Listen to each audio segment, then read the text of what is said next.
Hello everyone, welcome back to the channel and another in the studio video. Today I have some tasty tips for your shakers. So let's get right to it.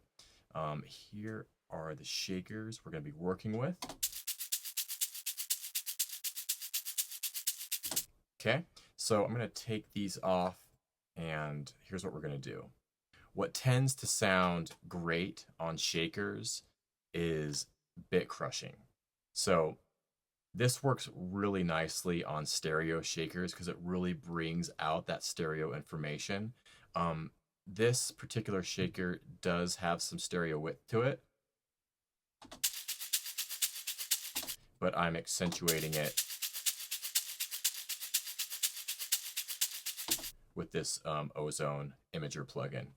And if I was using a really wide shaker sound, I would not do this, but in this case, I felt like giving it a little bit more width would be nice. So that's the first thing in this plugin chain here. The next thing is some bit crushing and sample rate reduction. So the Fruity Delay 3 can also work as just a standalone distortion plugin, and that's what I'm doing here. I have the delay turned off, so all I'm using this for is the bit crusher and the sample rate reducer here. So I have the wet signal all the way up, and I have the dry signal all the way down. Essentially, I just want to hear the distorted sound we're getting from the bit crusher. So,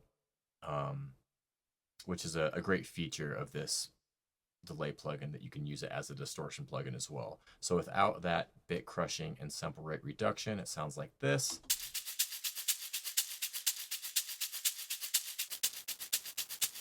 To that.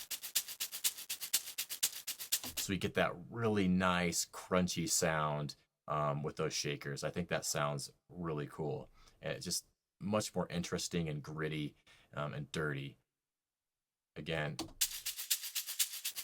yeah. Just completely changes the sound. And this is a great way to kind of take like a shaker loop and really make it your own. So we have that bit crush and sample rate reduction on that. And next thing I'm doing is just rolling off pretty much all of the low end here, all the way up to around 1K, and then giving it a boost in the top end.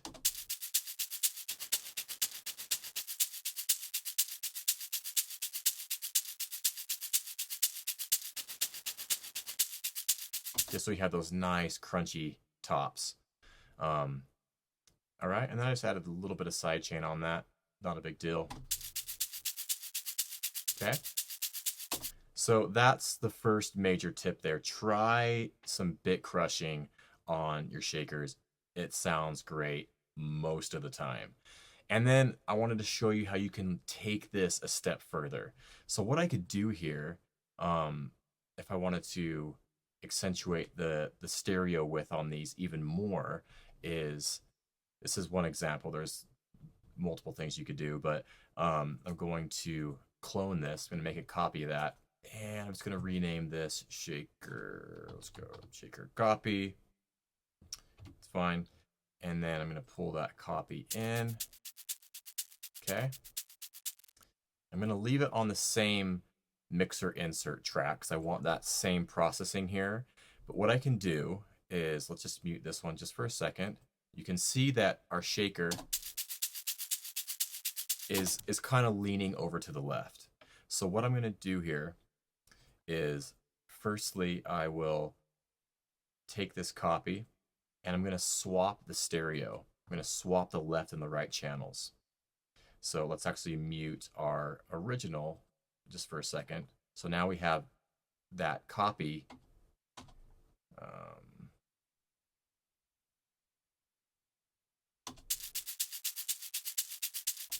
leaning to the right. Okay, so then what I'm going to do is I'm going to pitch, or excuse me, pan this one over to the right even more. So I'm going to go 50%.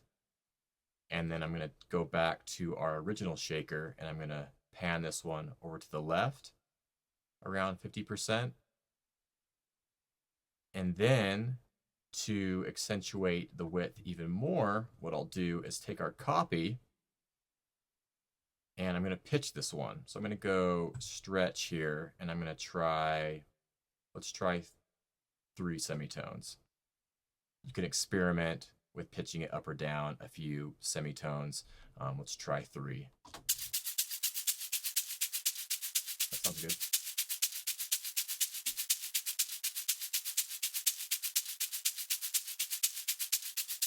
Yeah. And you can hear that when I pitch that down, because of the difference in the left and the right channels, we're accentuating the stereo width there. And if you go too far, it just starts to sound really weird. And almost like too disconnected. So I would stick with maybe a couple semitones. You can experiment with that. I think 3's all right. Okay. There you go. There's some nice shaker tips for you.